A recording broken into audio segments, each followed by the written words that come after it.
ومن كان يريد حرث الدنيا نؤته منها وما له في الآخرة من نصيب۔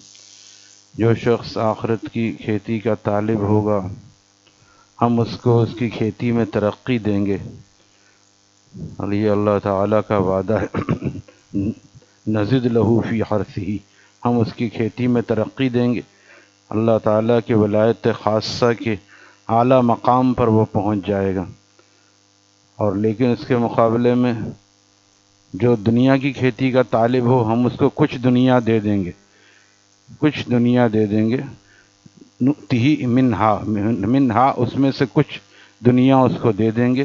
وما لہ فی الآخرۃ من نصیب، آخرت میں اس کا کوئی حصہ نہیں۔ بتائیے کتنا گھاٹے کا سودا ہے۔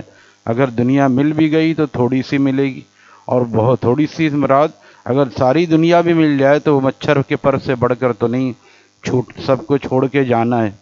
تو عقل مندی کیا ہے کہ آدمی آخرت کی کھیتی کا طالب بن جائے، اور اس کی برکت سے اللہ تعالیٰ دنیا میں بھی برکت عطا فرمائیں گے۔ دنیا میں رہ کر اگر ہم نے وہ بیج نہ ڈالا جس سے آخرت کی فصل تیار ہوگی، بلکہ دوسرے کاموں میں مشغول ہو گئے تو کٹائی کے وقت حسرت ہوگی۔ وہ لوگ جنہوں نے بیج بونے کے وقت محنت کی تھی، آخرت میں انہیں ہری بھری کھیتی تیار ملے گی۔ جو بیج بونے کے وقت غفلت میں پڑے رہے، آج وقت کتنا ادھر ادھر وقت برباد کرتے ہیں۔ تیسرا کلمہ پڑھے، جنت میں درخت لگتے ہیں، مکانات بنتے ہیں، سبحان اللہ والحمد للہ ولا الہ الا اللہ واللہ اکبر۔ کتنا وقت ہے، کوئی گاڑی چلا رہا ہے، کوئی گاڑی میں بیٹھا ہے، کوئی بائک میں چلا رہا ہے بیٹھا ہے، کتنا وقت ہے۔ ہر وقت جب دیکھو یا تو موبائل پہ لگے ہیں یا پھر عین غین چیزوں میں۔ بہت سے کے منہ میں گٹکا رہتا ہے، وہ تو بیچارے کچھ پڑھنے سے ہی محروم رہتے ہیں۔ اتنا بڑا محروم ہے، کچھ پڑھنے سے ہی محروم رہتا ہے۔ منہ میں گٹکا اور ماوا اس کا نام رکھا ہے، جس سے بیماریاں بھی ہوتی ہیں۔ لیکن مومن کی زبان تو وہ ہے جو اللہ تعالیٰ کی یاد سے سرشار رہے اور رطب اللسان رہے۔ تو یہ ہم چاہیں تو آج جنت کی کھیتی اس طرح تیار کر سکتے ہیں۔ نمازیں تو اپنی وقت پہ پڑھتے ہی ہیں، میرا خطاب تو نمازیوں سے ہیں، لیکن یہ نمازی بھی نماز پڑھ کے جا کے پھر اکثر تلاوت بھی نہیں کرتے۔ اکثروں نے صحیح پڑھا ہوا نہیں ہے تجوید، کہتے ہیں کیسے تلاوت کریں۔ بس یہی جواب وہاں بھی دینے کا ارادہ ہے قیامت کے دن کہ ہم نے پڑھا نہیں تھا تو ہم کیسے پڑھتے۔ تو بھائی ابھی پڑھ لو، ابھی بھی وقت ہے کہ آدمی تجوید درست کر کے روزانہ ایک پارہ اگر پڑھنے لگے، مہینے میں ایک قرآن، سال میں 12 قرآن ختم کر سکتا ہے۔ یہ کوئی 6 گھنٹے کا وظیفہ نہیں ہے۔ اگر آدمی روزانہ پڑھتا رہے، آدھے گھنٹے میں ایک سپارہ آسانی سے ہو سکتا ہے۔ اس میں بھی آدمی ایک وقت میں تھک جاتا ہے، آدھا صبح پڑھ لے، آدھا شام میں پڑھ لے، جس کو جیسا وقت ہے۔ بہت سوں کے پاس وقت بھی بہت زیادہ ہے، لیکن سارا وقت برباد ہو رہا ہے غفلتوں میں۔ تو فرما رہے ہیں کہ اور جو بیج بونے کے وقت غفلت میں پڑے رہے تو وہاں بنجر زمین کے علاوہ کوئی پھل نہ پائیں گے۔ کھیتی اس کی ہری بھری ہوتی ہے، جو بیج بونے کے وقت محنت کرتا ہے۔ کسان کھیت کو گھر نہیں لا سکتا، ہاں اس کی پیداوار گھر لے جا سکتا ہے۔ اسی طرح دنیا سے کوئی شخص دنیا کو نہیں لے جا سکتا۔ اس کھیت کی کھیتی یعنی دنیا سے صرف اپنے عمل، اس کی پیداوار کو لے جائے گا۔ تو یہاں پر رہ کر ہم نے اعمال صالحہ کر لیے، وہ وہاں پر ہمیشہ باقی رہیں گے۔ اب جیسا بوئے گا ویسا ہی غلہ پائے گا۔ حضرت مولا علی قاری رحمہ اللہ تعالیٰ فرماتے ہیں کما رویہ، جیسا کہ بیان کیا گیا، روایت کیا گیا، ان الدنیا مزرعۃ الآخرہ، کہ دنیا آخرت کی کھیتی ہے۔ جو یہاں چاہے جتنا کما لے لگا لے، پوری زمین اللہ کی کھیتی ہے۔ زمین کے جس ٹکڑے پر چاہو آخرت کا بیج ڈال دو اور اللہ کو یاد کر لو۔ زمین کے جس ٹکڑے پر اللہ کو راضی کر لو، وہیں کھیتی تیار ہو گئی۔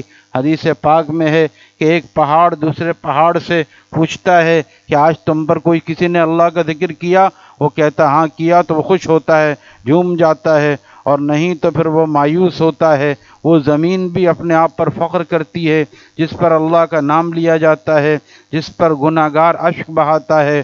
آسمان اس زمین پر رشک کرتا ہے۔ لہذا ہم چاہیں تو ساری دنیا قابل رشک ہو جائے۔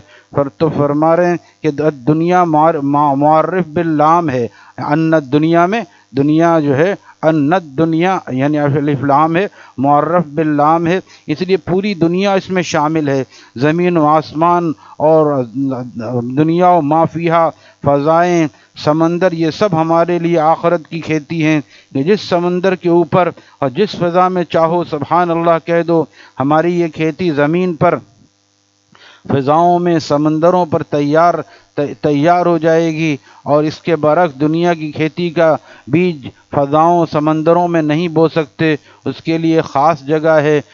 کراچی کا کوئی تاجر جب کاروبار کے لیے لاہور جاتا ہے تو جو یہاں کراچی میں نرم گدوں اور اے سی کمروں میں سوتا ہے، وہاں پلیٹ فارم پر ہی سو جاتا ہے، کیونکہ سمجھتا ہے کہ لاہور میں تو میں مسافر ہوں، چند روز کے لیے آیا ہوں، جب یہاں سے 1 لاکھ کا سامان اور آج کل 1 کروڑ کا سامان لے کر جاؤں گا تو وہاں پہ 2 کروڑ میں فروخت کروں گا، تو یہ کروڑوں کی خوشی اور نفع کی خوشی اس کو اس سفر کی تمام تکلیفوں کے لیے آمادہ کرتی ہے کہ بھئی یہ تکلیفیں اٹھا لو، وہاں جا کر آرام کریں گے، یہ مزے کریں گے۔ اسی طرح میرے دوستو، یہ دنیا بھی ایک مسافر خانہ ہے۔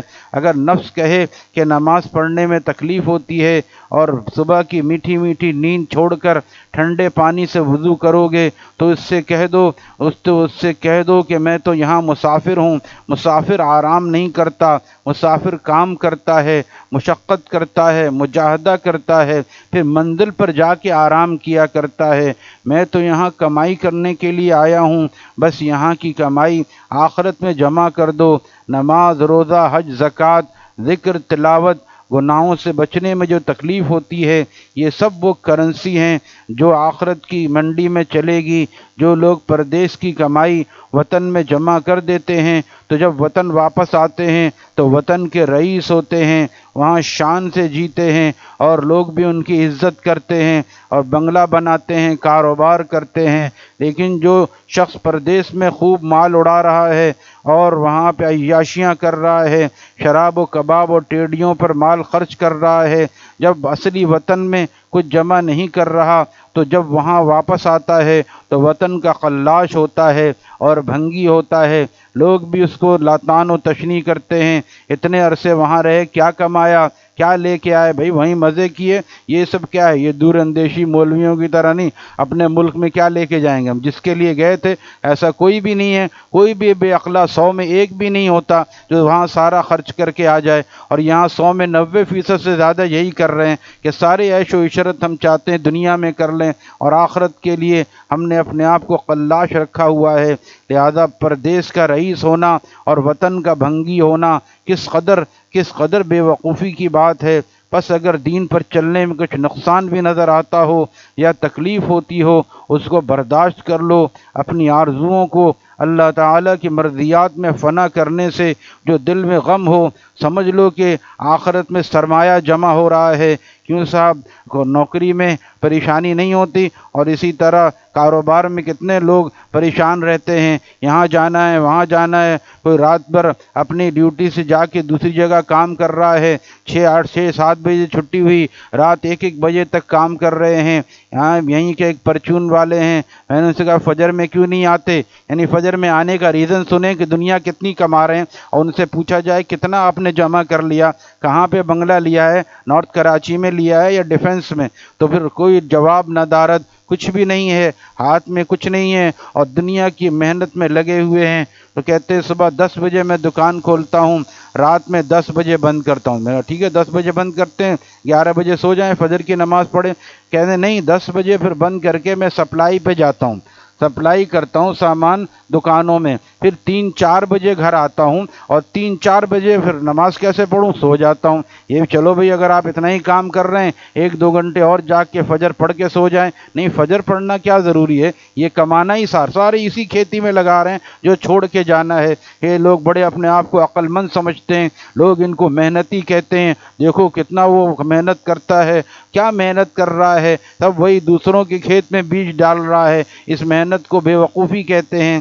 اللہ تعالی ہماری عقلوں سے جو پردہ ہے اس کو ہٹا دے۔ تو فرماتے ہیں کہ اگر یہ تکلیف ہو تو سمجھ لو کہ آخرت میں سرمایہ جمع ہو رہا ہے۔ جو شخص یہ غم برداشت کر رہا ہے وہ وطن آخرت کا رئیس ہو رہا ہے۔ ہر چیز کی قیمت اس کی منڈی میں اس کی منڈی میں لگتی ہے۔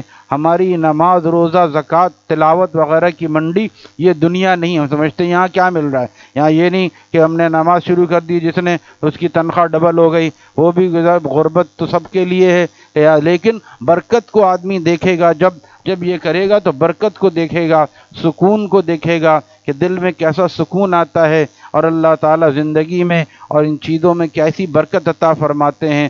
سکون ایسی دولت ہے جو مال و دولت سے خریدی نہیں جا سکتی، اللہ کی یاد ہی سے اس کو حاصل کیا جا سکتا ہے۔ هو الذی انزل السکینۃ فی قلوب المؤمنین، وہ ذات ہے جو سکینہ نازل کرتی ہے، کہاں؟ قلوب المؤمنین، ایمان والوں کے دلوں میں وہ سکینہ نازل کرتی ہے۔ وہ ذات جب سکینہ آتا ہے پھر آدمی محسوس کرتا ہے، لیکن بہت سے سمجھتے ہیں نماز تو ہم بھی پڑھتے ہیں، صرف نماز سے معاملہ نہیں ہے، گناہوں سے بچنے کی مشقت بھی اٹھانی پڑے گی اور ذکر و طاعات کی صعوبت بھی اٹھانی پڑے گی، لیکن یہ بظاہر مشقت ہے، کچھ عرصے میں یہ مشقت آسانی میں تبدیل ہو جاتی ہے۔ اللہ تعالی ہم سب کو اس کے لیے قبول فرما لے۔ الحمدللہ رب العالمین۔